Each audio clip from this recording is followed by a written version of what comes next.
muri Zimbabwe vanhu vanoti vanenge vachiti Fadzai Mahere Ndi advocate, I think vanenge vanyasa kuona chokwadi chaicho. Notoona kuti Fadzai Mahere anouya neplan yekuti aiwa zviri kukonwa neMOPS, Ministry of Primary and Secondary Education, aiwa ini isu tikapinda pachigaro tiri kuzvichinja zvese izvi. Atonyasa kuona kuti Fadzai Mahere naNoSochamisa vana vambosiyana, vanhu vane vision yavangofanira. Saka pinda mashoko ataura paXendo, nokurudzira wasubscribe, ulike, turn on the bell icon kuti ramuchana mabdezi anokupa panopa News Live. Notanyora chiti what MOPS should be doing.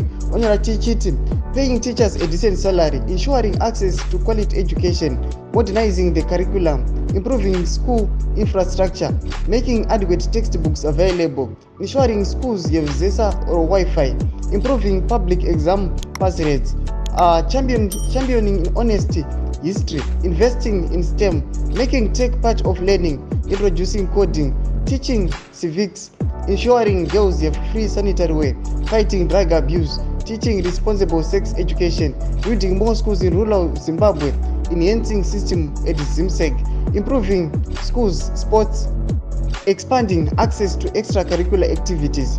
What MOPS is in fact doing, and banning extra lessons, paying slaves wages, punishing teachers who speak out, politicizing the curriculum. Ndo mashoko anoitwa pana Fadzai Mahere achiti aiwa inini vision yangu yandofunga kuti pamwe MOPS ingadei ichiita ndo anoyachitika ni green ayo. Ndobva ati aiwa MOPS zvairi kuita izvezvi, ndobva achonyora zvaposta izvo nered. Muri Zimbabwe ndo mashoko anoitwa na Fadzai Mahere. Aiwa chimbotudzai munoti kudii pamusoro peview yake, pamusoro pevision yake, pinai comment section medu mutudze mafunguro enyu. Musanga no subscribe or like, turn on the bell icon kuti ramuchana mabdezi anokupa panopa News Live.